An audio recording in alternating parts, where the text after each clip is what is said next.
The elephants are back. Dracula. Blessed Luitha and happy Yowie Day to anyone celebrating either or both. Also, something I've been wondering about for a while, is it 7 oil tankers total or 7 oil tankers each?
T-owl arrived. T-owl hi. T-owl dumpy. T-owl wiggly.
Fred looking like he's making a potion live on stream. Alchemist.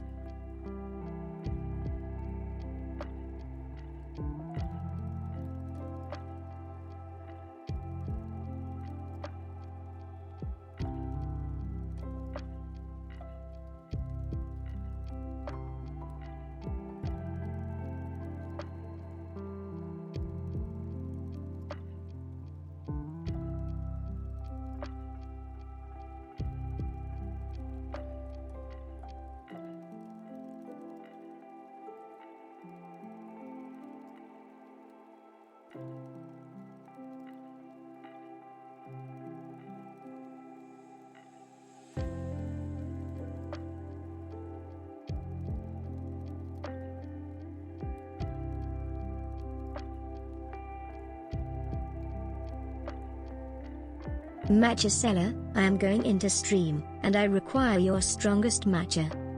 Passion gun she.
We out here smoking that good tea powder.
Fellow European beans, the Stop Killing Games petition is live. Go sign it in the name of media preservation. Tial Pat Pat.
I go and I make my funny little tea. I come back, and we're at a level 3 hype train. Hey guys, you doing okay? Good to see all of you. And Zander, it is very good to see you again. Why, hello there, Fredrik. It's good to be back. Ooh, I think I might be a little loud compared to you. Ooh. I can always speak louder. I could scream. You could, scream in my ear the way you do so magnificently. I have been told that I yell in lowercase Times New Roman before. That is... Wow, that's accurate. Look, no offense. Oh, Fredrik. You yell in lowercase Times New Roman. That is a rare insult. that is a good insult. What was... Okay, no, I think the funniest insult that I have heard, the funniest new insult that I have heard recently is, you eat corn the long way. Oh. Okay, Happy that's a good Yowie one. Day to my favorite gay twink owl. Keep it up, Fred. And hello, that's a Zanny good and one. Netherlings. Actually, Happy Yowie Day. I was going to say, Fredrik, you know today is Yowie Day. What do you mean today is Yowie Day, Zander? What do you mean? So, it is 8:01 on the calendar, yes? There we go, it's calibrating. Yes. Yes. So, in Japanese, when that is written, it looks like the word yaoi. Oh. So, it's Yowie see. Day. And as a result, Oh, dear. you know, I've already done a Yowie Day stream with my good friend Gail. So now you and I are working together yet again on Yowie Day. Okay.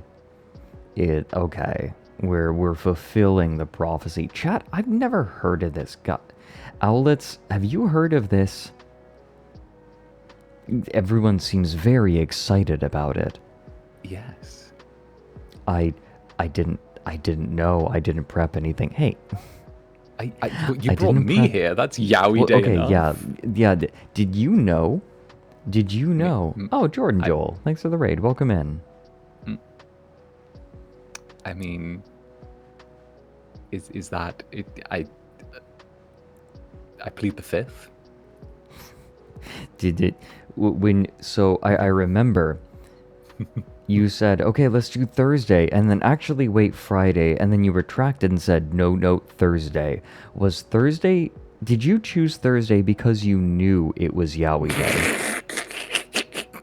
Was that the reason that you retracted the day change, and you were like, no, I need to commit to Thursday? So I knew Thursday was Yowie Day, and I thought, hey, what's up? You know, good timing considering your free days.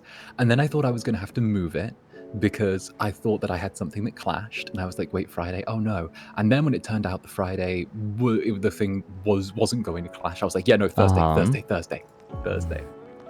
Because, you know, it's going to be Yowie Day. I had to spend it somewhere. You are welcome in my Yowie hands. Cradling your cheeks in my Yowie fingers. Oh, just be gentle. I know no other way. Aw, adorable. With cheeks. Hey, Raven Dreams, thank you very much for the 5 months. It is good to have the Netherlings in here today, isn't it? We were talking about this before stream, but it feels like when one of us visits the other, it feels like bringing you all along for a play date. Yeah, we were saying that the Netherlings and the Owlets mix very, very well, and that everyone seems to just get along and vibe whenever we decide to have people, you know, they decide to have a little play date. All right, be nice. Share with one another. Exactly, and they do play nice. In fact, look at Fredrik and I. We even got like a little matching fit today. I went with my cloak to match with Fredrik. Oh, Zander was so excited when he remembered that he had a cloak. Oh my god, he did the thing where he went, wait, oh my gosh, right? Yeah. Practically. It's so good. You've got your cloak, I've got my cloak. It's like a comfy little duo look. We keep it cold in here. Keep the AC turned up. Grizzly Boar, thank you for gifting a sub to Tall Show. And Shushu, thank you for gifting out 5 subs. If I'm not mistaken, Hans nabbed one of those. Oh, Puma got one, Virtualite, a bunch of regulars got them. Thank you very much, Shush. Thank you. Fallen Pineapple, thank you for the 33 months. Cactus, for gifting a sub to Jabroni_Mike2. Ah, the sequel, finally, a sequel. Version 2.0.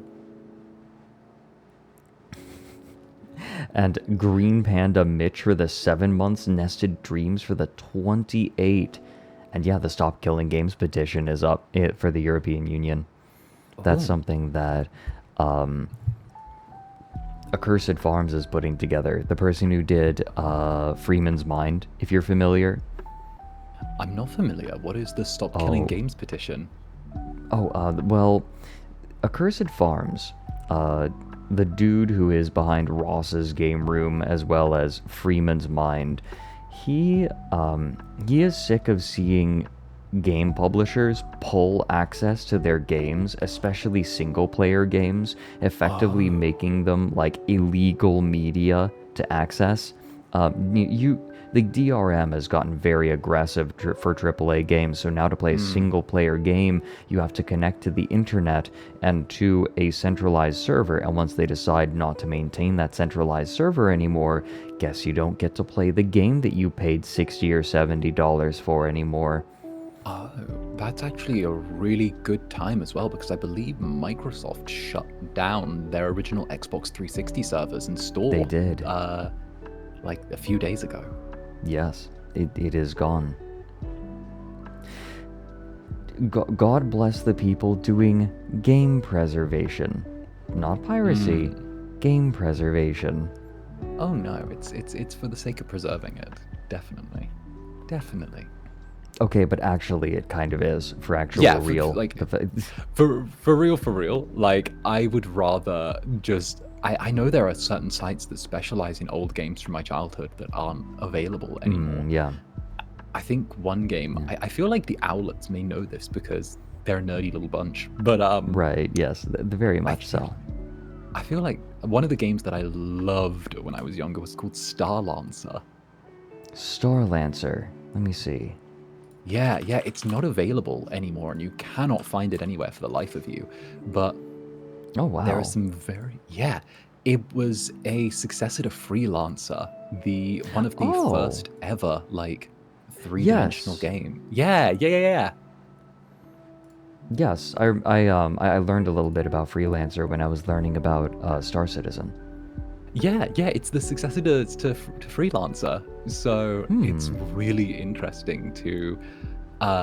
It was so far ahead of its time, my little brain could not comprehend it. I think about some old games. Freelancer was the sequel. Sorry, Freelancer was the sequel. Yeah, right. Yes, Freelancer was like it was this big, constantly. It was single player, but it had this big, constantly running universe. I think it very much inspired games like Star Sector, which I am going to be playing on stream next week because I have resolved because I need to play all of the updates, and God, I love Star Sector. Yeah, no, I feel like there is a specific niche of early sci-fi games for sort of the computer and sort of Dreamcast way that never really got, that haven't been preserved because they were somewhat niche back in the day. And now, as people get older and they realize, oh, wait, this was kind of a historic thing, you know? You have to start looking for like abandonware, essentially. Or like sites that specialize in abandonware. Yeah. And I hope that these old AAA games are eventually like considered abandonware. Just because what's the other option? Oh, you don't get to play this game ever again. Like, I feel like the disrespect for creatives' work in the modern era is vomitous. Oh, yeah, it's like I think you and I have actually spoken about this before, and it's because of how corporatized a lot of game development has become. You know, back 20 years ago, maybe 25, it was like a labor of love, you know, but now as things have increased in scope, it's become about, well, did this game give us a good turnover? Was it a good turnover? If it's got a great turnover, we'll try and preserve it. We'll see where it'll go. We'll make a remaster, we'll Skyrim it to the gills. But now it's kind of, if it was middling or didn't come off as a success, it's just waiting for the trash pile. Right. It's creativity as commodity rather than expression. Right.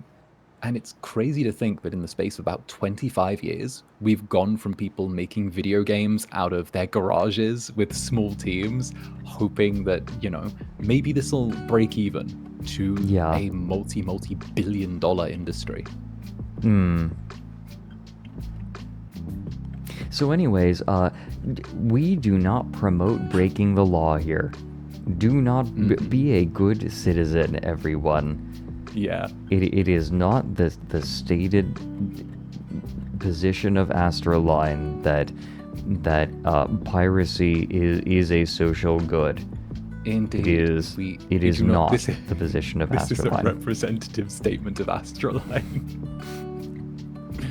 The only social position for which ASTRALINE stands is Capitalism misogyny. kills art cheer 300.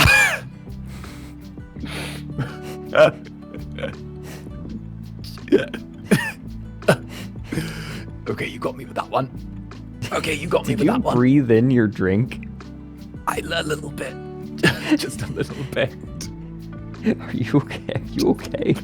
Just Do you need a swig just of a water? little bit. Just a little bit. Look, let me just have another swig of my beer. Give me a second. Okay. I almost killed Zander. It is Yowie Day. It's Yowie. It is Yowie Day. Fredrik almost killed me on Yowie Day. I think we've officially hit toxic Yowie levels. The only thing I hate more than video game piracy is women.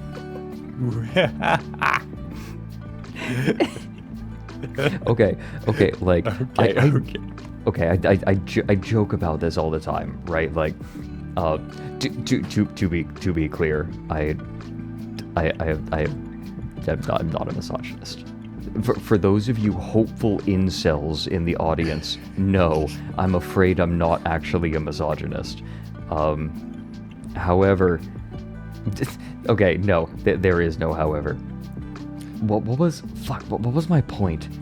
I don't know what your point was. The point was something about being against piracy at ASTRALINE, but for game preservation. I don't hate women. I showed you the clip. Yeah, you've seen the clip where that originates I've from. seen the clip many times. It's one of my favorites. Oh yeah. This is a representative my greatest. No, what I was going to say is that Mike consistently and without qualifying it keeps talking about Jane Goodall fucking the chimpanzees. Yeah, the chimpanzees. And one of these days, Jane Goodall is gonna say, "You know what? I've had enough of this jabroni Mike fella disparaging me. I'm bringing in a cease and desist lawsuit. Break the law, hate women, do meth. This is a representative statement of ASTRALINE." You know, I love the fact that the two of us are both brand risks on our own brands. Yeah. You are Fredrik Brand Risk Newson, and I am Zander Nether Brand Risk. It's perfect. I love...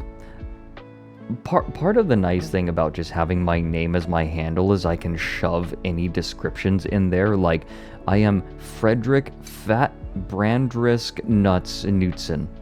Like, you nest them. You can nest everything inside of it. Like, the name acts more like parentheses after a certain point. Yeah. Brand risk on Yowie Day. Yes. Isn't it funny that, like, Yowie at this point is the least brand risk of all of the things?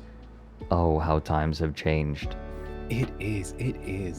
The fact that I've spoken to, like, my management before, and I was like, can I do lewder, more Yowie-like merch at some point? Is great, you know? The fact that can be a casual conversation that's had. Mm-hmm. I want Yowie merch. I feel like it's been the opposite, right? ASTRALINE's like, actually, no. Mary's been like, Mary has decided my brand is the opposite of spicy. And my chat strains against that lead.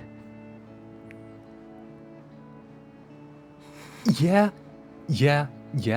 I mean, to be honest, right? The owlets are absolutely lovely, of course. They are wonderful. But seeing the interplay between you and them is always such a nice thing for me because I get to sit and chuckle at it. It's different but compatible cultures. Right. It's kind of nice to sort of, because I do lurk in your streams, you're aware of this. I sit back and sometimes watch you go down and delve into holes where, where it's don't tap the glass type people. Right. Right. I still have a personal favorite though, from what I've Oh. observed. And Oh, really? yes, I'm gonna What's say the that? line, and you're going to Okay. know.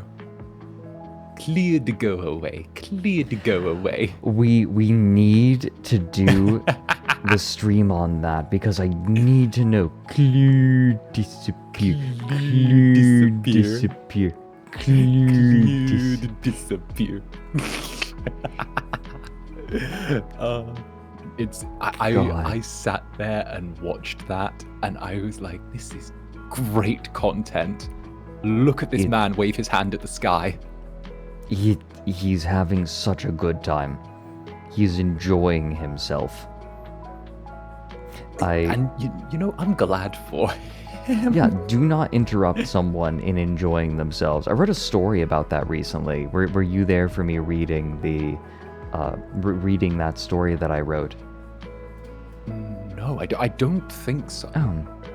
I was recently taken by a fey mood, and I've been writing short fiction, like flash fiction recently. Ooh. Yeah, this is a masterwork short story. All Crafts dwarfship is of the highest quality. No, I've recently been taken by moods, and I decided to write a quick, like, 350 word short story. Would you like to hear it? I would love to. Okay, here. You know that good literature is the way to my heart. Well, we'll see if it's good literature, right? It's fine. My netherlings have seen me do my writing streams. They're fine with it. Here we go. I have another one that I'm working on now as well. I just didn't get the chance to finish it yesterday. Here we go. I don't have a name for it quite. The working title is Toads. Toads. Nice. Yeah. Here, I read it to stream before, but here. Oh, Odoroshi! Hey, Odo! Odo, how are you doing? Sorry, I apologies for calling you out. I try not to call out followers because I know people like to slide in quietly, but hi, Odo. I hope you're doing. Odo is one of the people I'm doing Norfolk Wizard game with. Oh, she plays nice. Sybil. Yeah, she plays Sybil. Yeah. Oh, hi, Sybil. Mm-hmm. I've been watching along. I'm still chunking through the section that you sent me, but it's been keeping me company whenever I write or do work stuff. Oh, Odo, I hope I can keep you company while you work. I was about to read a short story that I wrote just recently, a peculiar little thing. Here. I love how there's a nice little cycle of everyone keeping each other company while we work. Sometimes you hop on my coffee streams and I keep you company while you work, and then I have you in the background while I do business stuff. Yeah. And then when I'm solo, I'm listening to the Norfolk Wizard game, and that's keeping me company. It's literally just a content cycle. It's all just for ourselves at this point. Yeah, no, this is... If we were our only audiences, then we'd be doing this. Right. Yeah, hi Titus Uno, certified public accountant, forensic certified public accountant, and chartered global management consultant. Okay, you guys, I thought it was chartered global management consultant. Or did we look this up? I'm having deja vu. Chartered global management accountant? I thought it was consultant at the end. This is the Per Cat Cafe thing, isn't it? No, it's not. No, There's a person who wrote a bunch of like action spy thrillers about about Titus Uno, certified public accountant, forensic certified public accountant, and chartered global management accountant. 3 guesses as to what professions the author is in. Would it be accountancy by any chance? Yes. Specifically, he is specifically a certified public accountant, forensic certified public accountant, and a chartered global management accountant. I always find self-insert so interesting in fiction. Yeah, like ASTRALINE. Oh, you know what I mean. When someone writes a book and the main character is just themselves slightly more. Me. me. I do cool things. To be fair, the ASTRALINE lore is more like all of us working through deep-seated personal issues all together. Right. Gonna level with you. The ASTRALINE lore is kind of great, though. I really do like it when you guys release the little lore videos and the animations. Yeah. Okay, I have the story. Are you ready? Story time. All right. While on a walk around a rural pond, I overheard a conversation between two old men sitting on a bench. Their voices were quiet and breathy from decades of misuse, but their words cut through the cool evening air as I approached, and I could hear them arguing over the color of a toad that, I ascertained, had only recently retreated into the cattails down a slope just a bit too steep for their age. One was adamant that it was brown, while the other had taken the more contrary position that it had been a dark, rusty red. On most any other night, I would have simply left them to their nattering, but a peculiar mood overtook me. Why, in their twilight years, should something so trivial as an argument over the color of a toad take so much of their dwindling time? And so, I set to solving it. Hands in my pockets and careful with my footing, I descended the slope and set to peeking through the reeds, leaning over the water, and after only a couple of minutes of searching, I found a toad sitting like a lump, halfway submerged, brown as a burl. I quickly removed my shoes, rolled up my jeans, and waded into the water. Stalking quietly, I pounced, catching the toad in my palms, and after just a moment of frustrated squirming, it settled down and contented itself with the warmth of my hands as I made my way back up to the old men, where I presented them with the toad. The both of them shifted their glasses and peered closely at it. The man arguing for brown scrunched his nose and gestured at the toad with an open palm, his jowls bouncing as he nodded once heavily, affirming the truth with which I had presented them. The other man countered that it could have been a different toad, and in fact he was certain that it was a different toad, to which the first man said that it must be the same kind at least, an argument unconvincing to the other, who stated his firm belief that there must be multiple species of toad in the pond, one of which could be red, a suggestion that became unquestionable fact after only a few more moments of arguing. I returned to the lakeside, replaced the toad in the water, which required a bit of coaxing, and retrieved my shoes, whereupon I continued my walk, the two old men still yammering at one another in the shade of the hill. They were 10 minutes behind me before I recognized what I had witnessed. In the face of adversity, these heroic men had defiantly and triumphantly stood up to a youth intent upon ruining their sport. Aww. Okay, I like that. Let people yammer about their toads. I wrote it after realizing the inspiration wasn't old men, it was online arguments. I recognized that people arguing online frequently aren't trying to actually argue a point, they're there for the love of arguing. Right. And interrupting them is only ruining their sport. I like that. I like let people argue away. They're finding their own enjoyment from it. That's cute, though. That's cute. I've said it before, but you do have a little bit of a flair for writing. Aw, thank you.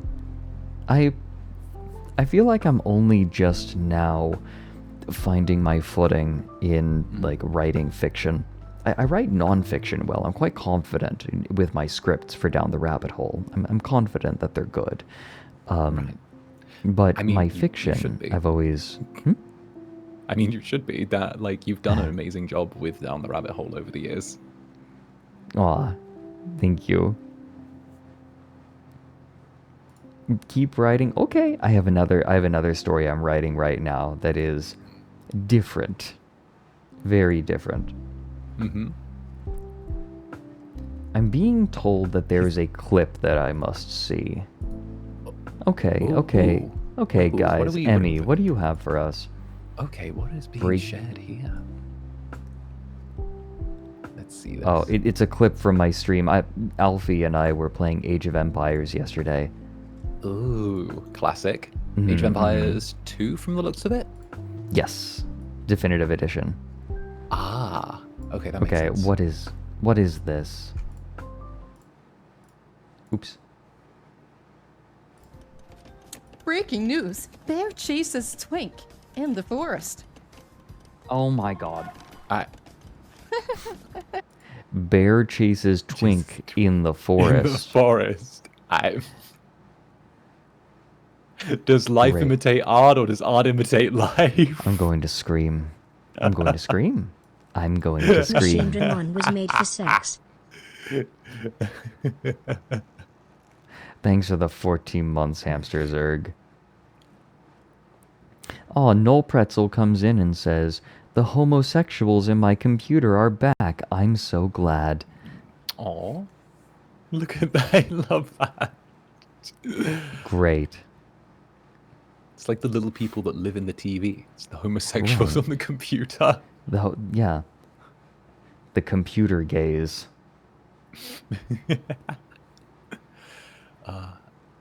It is always fun to come by to your little tea house and join the owlets. The owlets, I think they like your presence. I hope so. I hope so. I'm glad the owlets have come to accept my presence. Cynthia, you are welcome here. Oh, wait a minute. Were you around for the introduction of my new hi emote? No. Have you seen it? Yeah, look in chat. Hey, Wait, chat, could you please wave Xander hello? Yes, I was here when you found the Yeah, art that you yeah, wanted you to use did. for it. Yeah, we were when- live when that happened, but I didn't see Yeah, that you got it into an emote. It was made by Evan Thorns. Yeah, Evan Thorns made a version with the transparent background and is letting us use it as one of our Aw. emotes. Okay, that's wonderful. That's so Isn't sweet. it so precious? I need more emotes. Yee, the little wave. Netro, thank you for the 5 gifted subs. You said present. Oh my god. Oh dear. Thank you, Netro. Thank you. Oh my goodness. That's such a thing. I mentioned that there should be a feature on YouTube where you're able to specifically gift channel memberships to people in chat, at like no cost to them or yourself. Just be like, oh, you get a free membership for the month, Right. And yeah. the immediate response for the Netherlands was, you want someone to have a membership? Let's all give some. They'll catch Right. one, surely.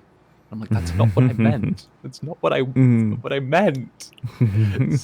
Stop bullying me with your generosity. Our viewers are both so sweet and kind and generous. I'm glad that I get the chance to do this. For sure. And it's very lovely seeing your viewers do their thing. You keep them fed with mulch, Yeah. They do their thing. It's a nice thing to get to observe. It's oh, Blico. Xander, apropos of not much, there was something as well that I thought you would appreciate. A song. I have been told that it is Fredcore, and I still am not entirely certain what that means, and the more things that get described as Fredcore, the less I understand it. Okay.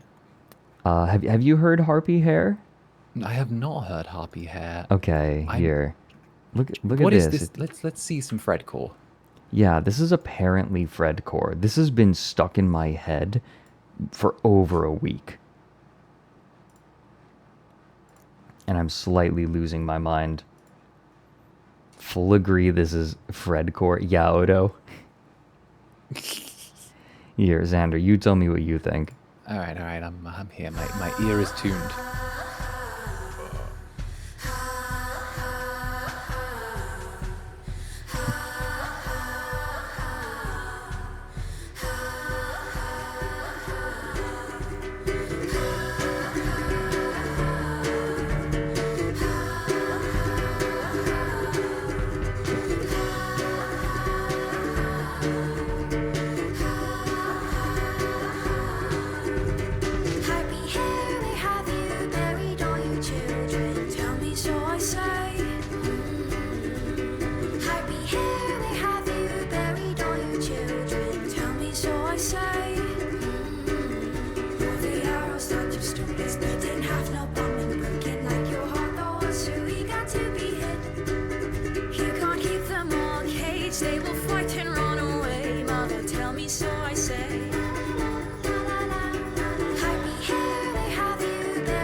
Happy, where have you buried all your children? Tell me so I say.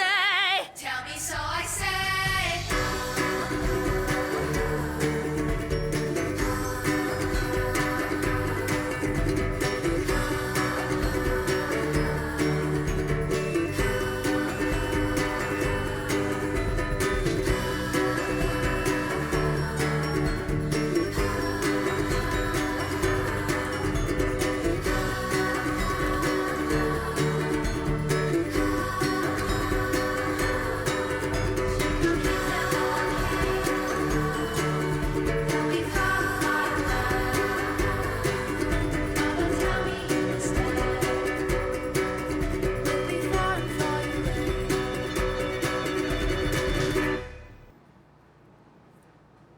Yeah. Yeah, no, that's one, extremely Fredcore. Two, can I get a link to that? Because that was vibes. Yeah, I would of listen to that course. in my own time. Like, hell yeah. Yeah. Vex did a little... Okay, so there was something that I was very confused about when I listened to it, however. There was something that I just could not help but think about. It sounds like there are 4 different vocalists, right? Like, I imagine, they got 4 children on to sing. However, the level of vocal control is much greater than a child typically has. Like, children frequently have trouble hitting specific pitches because their voices aren't developed yet. And so it's constantly changing, and they have to keep adjusting. It's not something that children typically can do. And I tried to dig into it, couldn't find any information. Vex did some more digging, my friend Vex, and they found that they could not find any evidence that any other vocalists were used. That's all one person playing 4 different characters. Oh. Okay, Yeah. that's impressive. Very impressive. And also, apparently, like, this song got very popular, right? It's sitting at over 10 million, almost 11 million views. Ooh. And this person didn't really have a lot of attention before this, and now they've suddenly gotten a bunch of attention, which, of course, has invited in weirdos. And the vibe of this, of course, has brought in it feels kind of Tumblr, right? Like the vibe of this does have a sort of like something that Tumblr would enjoy, but there's a similar demographic on TikTok, and these people from TikTok have people on the internet try to be normal challenge impossible, and so they've been struggling a little bit with that. What part of TikTok? What part of TikTok was there? Was there a specific branch? It's not that I know of, right? Like, people just really like it. But you know what? Let me find exactly what Vex said. And I'm like, no, I hear this, right? And I want to protect. Let me see.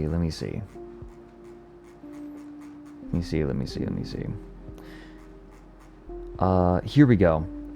Okay, so they said, yeah, they do seem to they do seem to be the one that is doing all the voices for the kids, for those characters. So they got,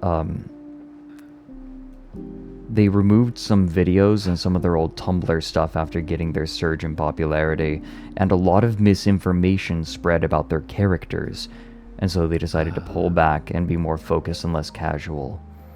Yeah, people were very enthusiastic. Some of the trends that occurred on TikTok from this video, like from this song and video, came across as a bit much, and so, and of course the spreading of the lore that was also kind of cherry-picked and misunderstood, because there's like a lot of lore behind these characters. You can feel it, right? You can feel there's a bunch of lore behind it. It feels well written and loved. Yeah. And so the creator, Yellowker, established boundaries, and they said, like, they were overwhelmed by the popularity, and they said, Vex, the way Vex put it is, this kind of drove some people bonkers, and they started calling Yellowker fans crazy and toxic, which is unfounded in their opinion. Now they know more from it. And then people started saying that the Yellowker fandom is already so awful and toxic because the creator asked for boundaries. And so, of course, right, everything on the internet gets flanderized. Are you familiar with that term, flanderization? I'm not familiar with the term flanderization. So, in The Simpsons, you have, the normal old nuclear family. You have Homer and Marge and Bart and Lisa and Maggie. Right. And then part of the nuclear family middle class suburban house experience is the overly religious neighbor. Right. And that was portrayed with Ned Flanders. Like Flanders, and he started out, right, early in the series, he was just kind of, he wasn't very over the top, right? He was just, he goes to church, right? He's a church goer, and he's a good father, and his children are well behaved, and it's kind of like he is the foil, like he is the perfect family compared to like Homer's horrific, like not horrific, but dysfunctional family. Yeah. And over time, these specific aspects of Ned Flanders became more and more pronounced, until it got to the point where he wasn't just a good Christian man with obedient kids and a loving wife, and a loving, obedient wife. He was a Bible thumper. He was like obsessed with his religion. It was his everything, right? And he went from being a more like a more reserved character to like extreme, right? Like representing extreme aspects of his personality. Those specific markers became larger and larger.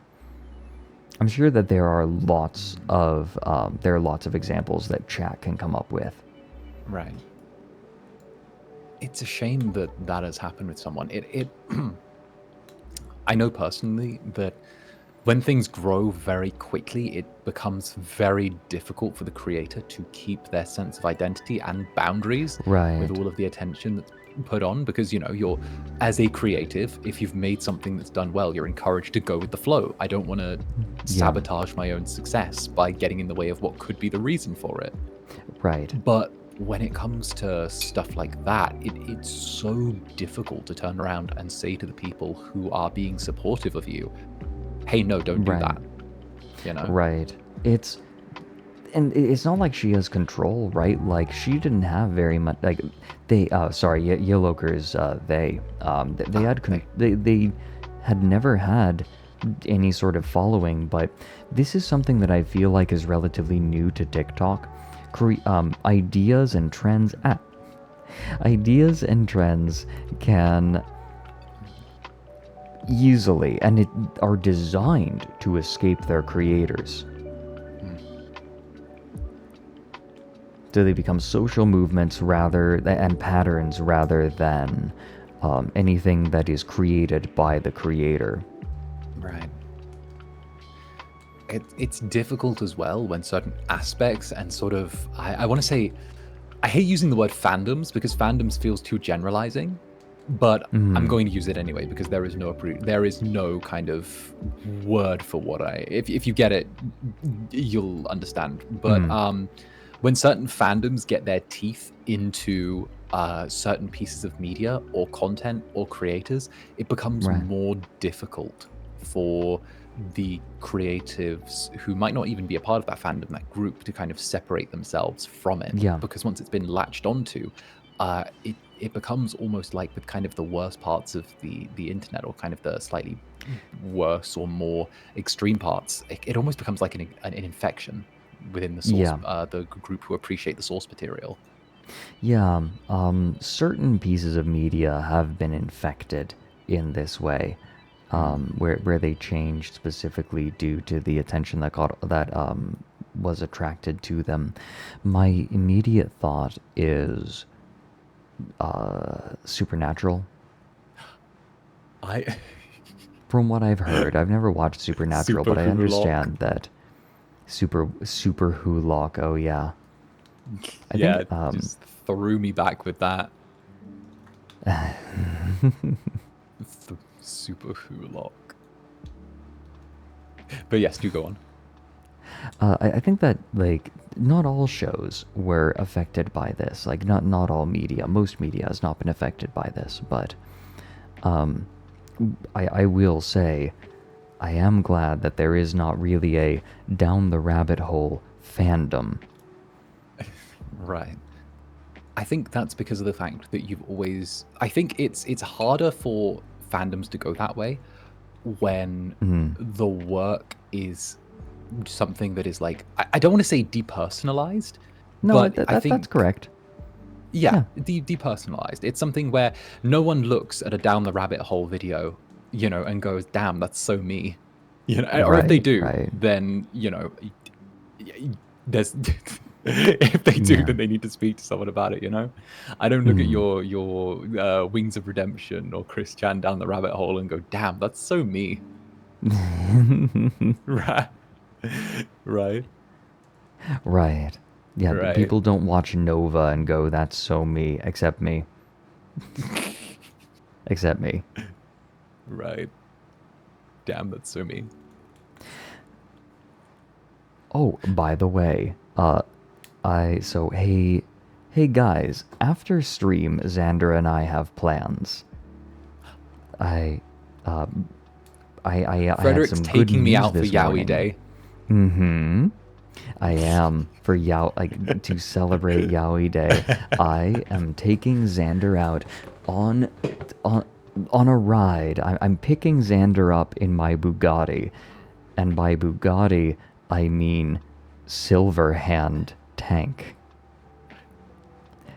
To quote a classic line from Red vs. Blue, to paraphrase a line from Red vs. Blue. Oh, dude, I knew you could pick up dudes in a tank.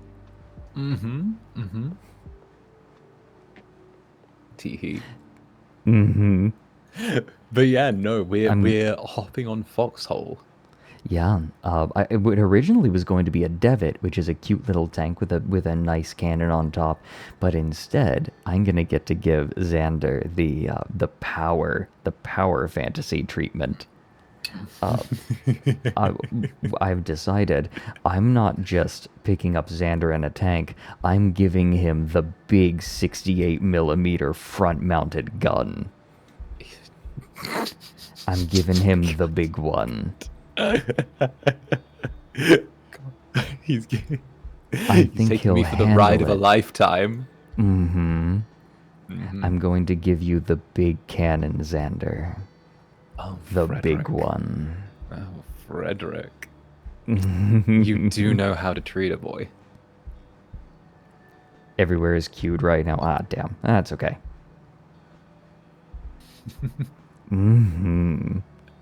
I think he'll enjoy it. Oh no, this isn't artillery. This is a front-mounted anti-tank cannon. And I am going to help him dominate. Fred finally achieves top status 2024 colorized. Everyone, Okay, I love your chat.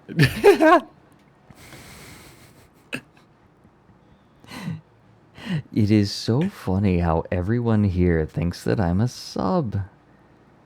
It's so cute. I don't spoil their fantasy, Fredrik. Don't spoil it for them, okay? Listen, they need the anime. They need cute anime boys on the internet to be a bottom. Uh-huh. Uh-huh.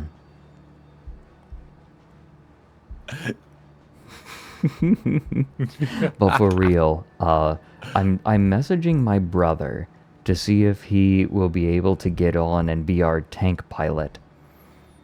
And I will probably be the commander, the dude in the top guiding the tank.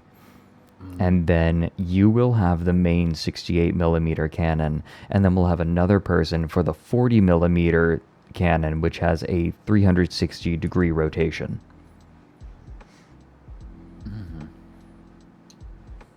Okay, so I get to point at stuff and it dies. Yeah. Well, the driver has to point you in the direction of the things that will die, because I get to look at stuff and they die. Yeah. Let me show you. Oh. Here we go. Fredrik's showing me tank pics. This is what we're going to be driving. This. Yeah. You're gonna have that lower cannon. Look at me in there. Goodness. Yeah, you're gonna have the big cannon on the front there. Okay, I think I can handle that kind of heavy artillery. I'll let you know if we need some hands under. All right. Good to know. I'll be that dude in the I'll be that dude in the top there, guiding everyone. I'll have my binocs and calling out azimuths and distances. Ooh. Yeah. Okay, this is going to be a fun ride. I'm glad you're taking me on a ride like this. For comparison, the other one that I was thinking, the one that we were going to be in was, Devitt Mark III, was this little guy, itty bitty tank. Ooh. Right? But we're giving you the big one.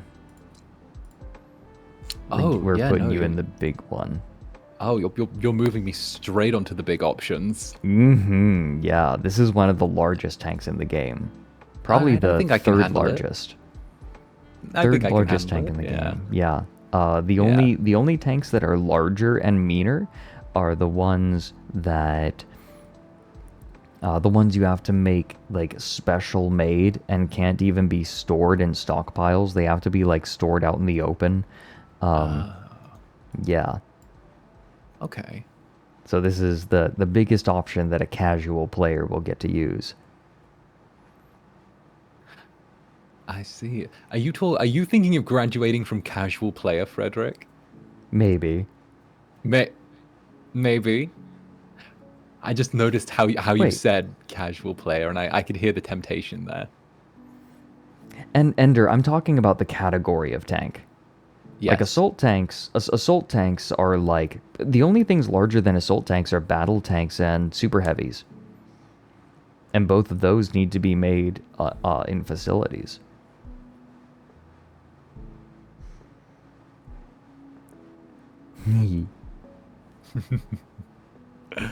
Yeah, the tank destroyer, you're talking about the Widow, or are you talking about the HTD? You're talking about the Lord Scar. I mean, it has a bigger cannon, right? Like the cannon hurts more, but it's not bigger. Ooh, thanks, Captus. We'll probably end up in probably not Deadlands. We'll see. We'll see. Okay, I'm saying that I'm casual, but I do something very specific that like maybe a couple dozen people have ever done in the game. I'm a sonar operator. Not many people do that. Look at the old freighter. Look at the old freighter. It's so small. It's so small. Itty bitty. But yes, that's what we're going to be doing after stream for a bit tonight. Nice. I'm excited to go on a ride with you. It should be good. This is my first time stepping onto the battlefield in Foxhole. Yeah, he never played Foxhole, so we're gonna have to teach him. Right. I did the tutorials, and then after good. I did the tutorials, I was like, okay, tutorials done. I'll pick this up another time. Right. Yeah, it's the tutorial doesn't really prepare you for the reality of battle. Like, you'll see. Yeah, You'll I get see. the feeling being shot at's going to be an experience because the firearms are so, I don't want to say unwieldy, but they're so, they feel very accurate in how you can fire a lot of shots, but if you don't focus, you are going to miss. Yes, absolutely.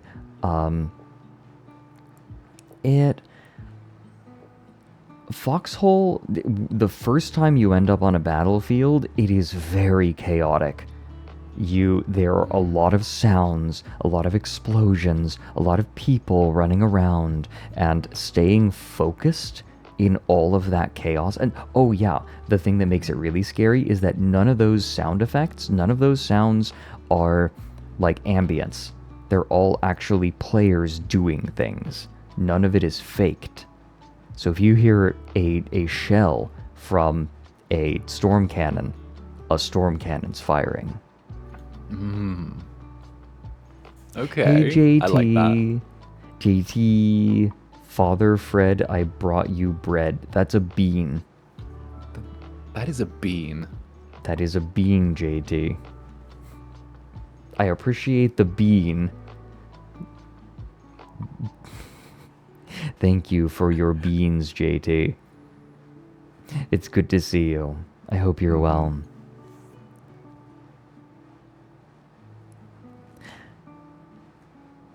Oh. Before we begin Boatmurdered, there are two things I'd like to do. Yes. First, I want to check something. Because I do like looking at art on stream. The art that people make. Oh, we already showed this last stream, but I thought you'd appreciate this. We could do it again. Yeah, like look at this. Look at this. Mont Blanc. Chat has collectively decided that were I a cat, I would be an orange cat. Makes sense. And so you give me orange cat. It's me snuggling with the owlets. It's so precious. It is. It's adorable. Look at all the owlets. And we also have, one moment. I'm gonna check. Yes. Ika Pika has made the myth of consensual gay porn. I'm very mad at Mike. I don't like Mike. He corrupted my sweet soft owl boy. Mike is the lemon-stealing whore. Grr. Grr. I consent.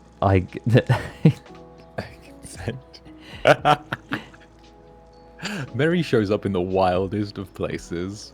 No, he does. Where did he say this? Oh, what sub badge is this? I don't recognize it. I don't either.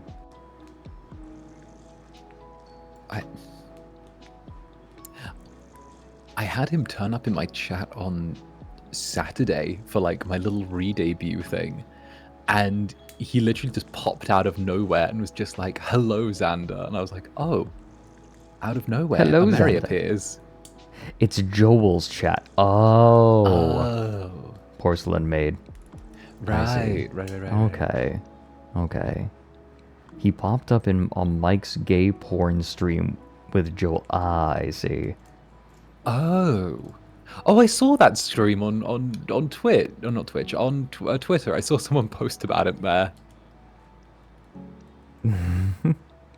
I saw like the thumbnail and I was like, this is such a rabbit hole to go down. Oh yes, I can explain what they were doing. Are you aware of the Catalina collection? I don't believe so. The Catalina collection was a straight-to-video gay porn service, right? You order VHSs and they ship them, and it's gay porn. It's men Okay. having sex. Right. But they always had plots. And they decided that to do something kind of amusing, they decided to upload all of the gay porn that they had on hand to YouTube with the porn removed. So it's just the plot. Okay. If you have ever seen the clip of "Our daddy taught us not to be ashamed of our dicks," if you've ever seen that clip, sometimes I pull so hard, I rip the skin. Oh god, yeah. Yeah, I've heard that second one. Those are from the Catalina collection. Okay. I've already And, finished all of my beer hearing that. I see. Everyone, Owlets, congratulations. We have driven Zander to drink. Listen, I've got vodka in my fridge I've been saving for tomorrow. If I have to start making myself screwdrivers early, I will.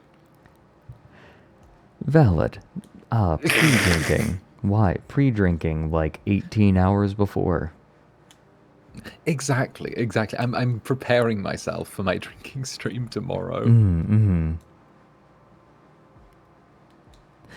Also, let's check. Tom Bumbler. Let me see. Just checking. Ah. Oh my god. Okay. We do have a Starry Feathers sketch page. I'm going to make us teeny tiny so we can see all of it at once. And oh, hello chat. Hello chat. I have two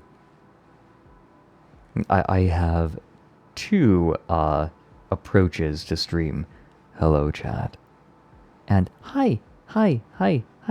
My mood varies. Oh, hello Umbuko. Cute. Umbuko was doing a subathon recently where or they were doing a fundraiser where every time someone subbed or gifted a sub, it reduced the bit rate of the stream. Oh, that's a good idea. It's so funny. I see. Was the ending in like 144p? Umpuko, do you have a link to how bad it has gotten before? The boats have not been murdered yet, don't worry. You are not late. If you are just arriving, you are not late. Oh, we have... Oh, I decided... If I decide to just really dedicate myself to Foxhole for a war, I will make myself a submarine captain. Ooh. I want to captain a submarine, and I decided that I am going to go as... I am going to LARP hard. Like, I am going to LARP that submarine so hard. I decided that my standing order is that when we are at sea, unless it is something vitally important, unless you are conveying information, you are silent. No talking. We are as quiet as corpses. We are corpses in a coffin in the sea, and we are dragging others down with us. And I would name the submarine the Corpse Collar.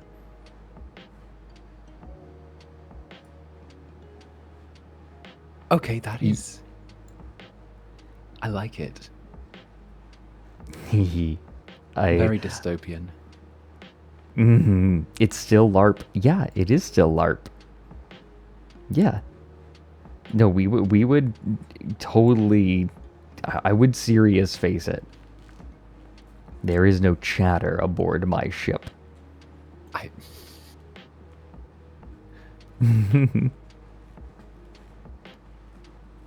Damn right.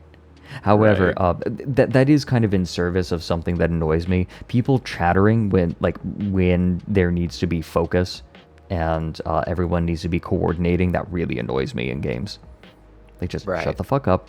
We need, we'll chat when we get back to dry dock. Right, I feel like there's a certain level of taking things. There's a certain level of taking things seriously in any sort of team effort, definitely. You know? I'm someone who does like to goof around and have fun, but there's also a time where, when it's crunch time, it's crunch time.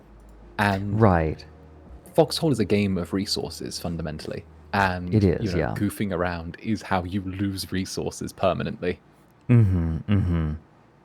Have you seen the boat that I've served on? No, I haven't. The Red Tail. Yeah, Ender's ship, the Red Tail. Oh, Captain, my captain. Actually, no, you're not the captain. captain. See ya, Netro. Let's see here. Mate. I am his sonar operator. Sonar. You can't really make a good pun out of sonar operator. No, you can't. The Red Tail recently got a kill on a collie destroyer. Okay, seriously, turn off resampling. I know I already told you this, but please turn off resampling. Yeah, stop rotating guns around. Let me show you. This is the ship that I was serving on right here. This one. On the right. It's expensive and powerful. 220 millimeter guns. You did. Okay, good. But yeah, this is the ship that we're on. Oh, and they had a gunboat escort, but you can see there are two 68 millimeter cannons on the front, and two 120 millimeter cannons on the back. This thing is used both to fight other ships and to shell the shoreline.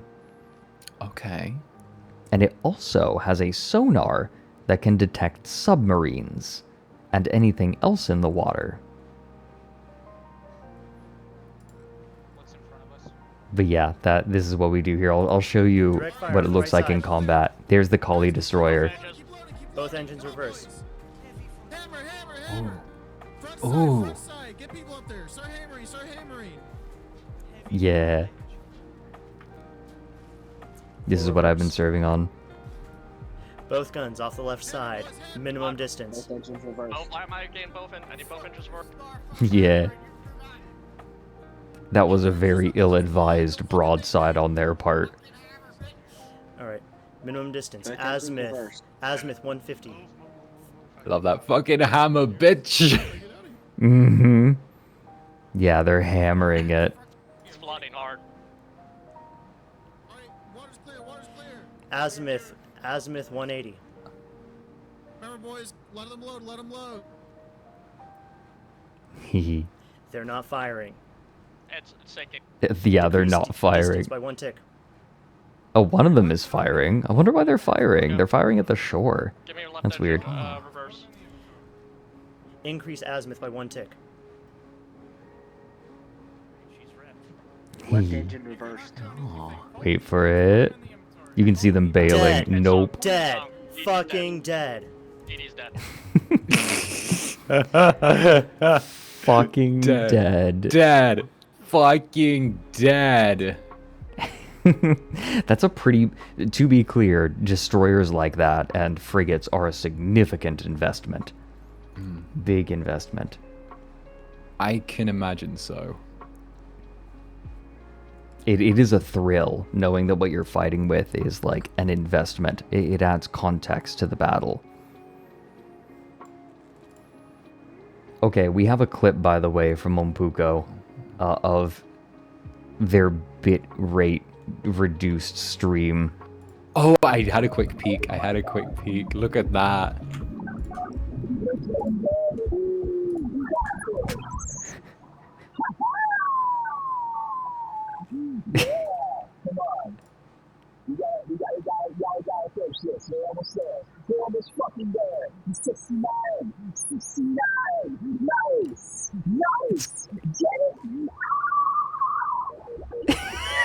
Scream.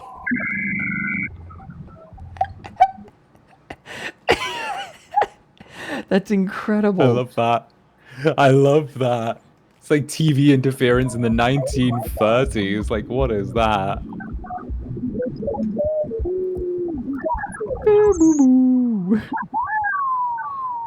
This is... Ompuko does streams where every time someone subs, it reduces the bit rate. And this is eventually what it got down to.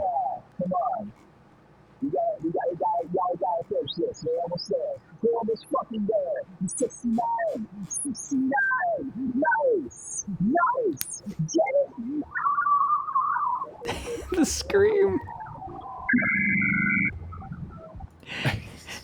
It sounds like a fax machine. I love it. I know, right? You can hear him being like, fuck.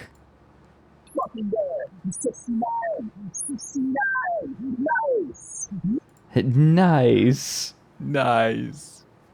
This was streamed from the bottom of the Marianas Trench. Clearly. Anyways, we got off track.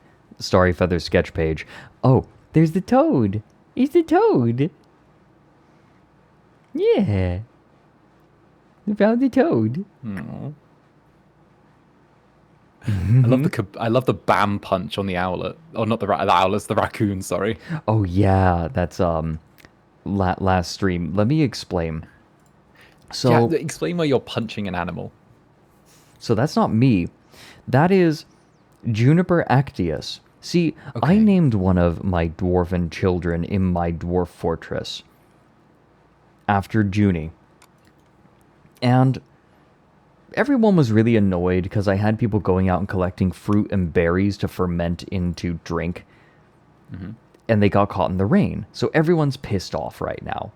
Because everyone fucking went outside to go and pick berries and pick up fruits. And Junie, the 7-year-old dwarven child, got kind of annoyed. And what she did was she charged at one of the human merchants that had come, specifically one of the guard. And she just bounced off and so the dwarven child charges at the human maceman. The dwarven child collides with the human maceman. The dwarven child is knocked over and tumbles backward, right? She charges at this dude and bounces off. But then, given that she cannot harm this human, she instead attacks a raccoon. First she tries to rip off its toes, but when that doesn't work, she puts it in a headlock and then punches it in the head, and it bleeds out. Okay. So Junie just murders a raccoon. Punched a raccoon to death in the head.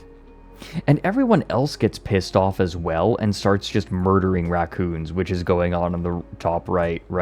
Thieves' reward. Okay, you've started the raccoon hunts. Oh, no. This is them chasing after the kobold, because there's the kobold on the bottom. There were some kobolds that were kind of cute, and they're like, nah, get the fuck back here. No kobolds They chase them. They chase them away. And do you want to guess, after murdering this raccoon, how Junie reacted?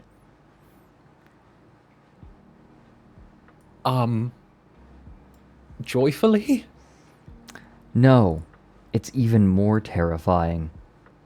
She didn't feel anything after seeing a raccoon die. She didn't feel anything while in conflict. She did not just murder this thing. She felt nothing while doing it. Right, keep an eye on her. Yeah. Junie specifically said, when I showed this to her, that she has a biblical future.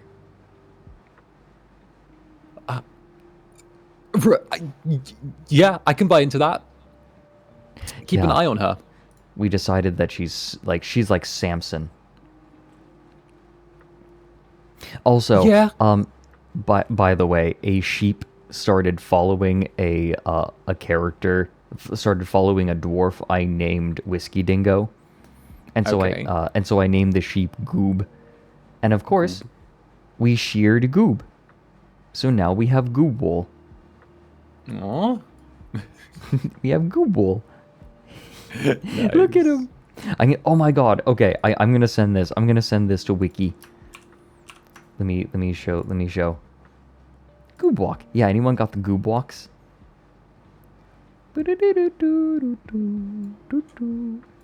Okay. Goob shear. That's what I'm naming the file. Okay. Wiki. Shear. Oh, Whiskey Dingo. Okay, I want you to know, I typed in Wiki as opposed to Whiskey, and Whiskey's name still came up in the search. The power you hold. Mm-hmm.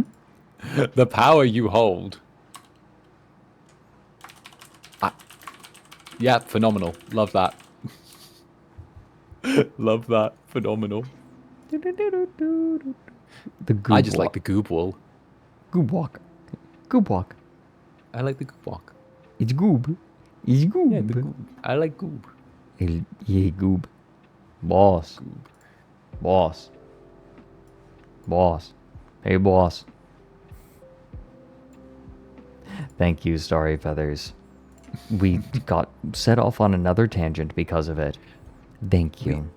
That's just what happens when we're together. Tangents are inevitable. Oh my god, there's a Goob Gritty emote now. Are you kidding me? Gritty. It's Goob hitting the Gritty. The Goob Gritty? Oh no. Phenomenally based. I am currently hitting the Gritty for Ukraine. Vladimir Putin, you'd better be scared. Young Money Clan and I are getting many wins in Fortnite and are getting many victory royales.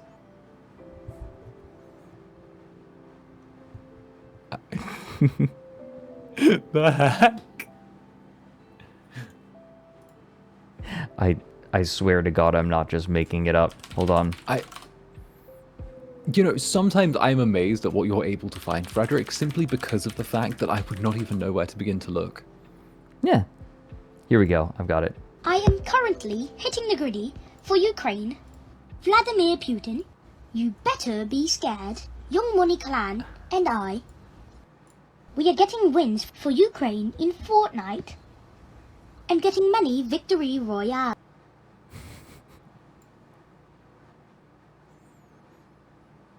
I see you're also getting Fear and Hunger in your recommended. Oh yes, of course. Indeed, that's my latest obsession.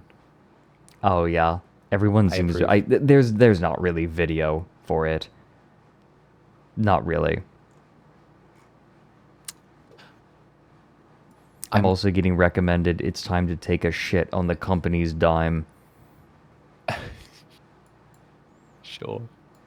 Have you heard this? I am- It's like dumb AI generated music. Like the No, lyrics I have not. the lyrics are not AI generated.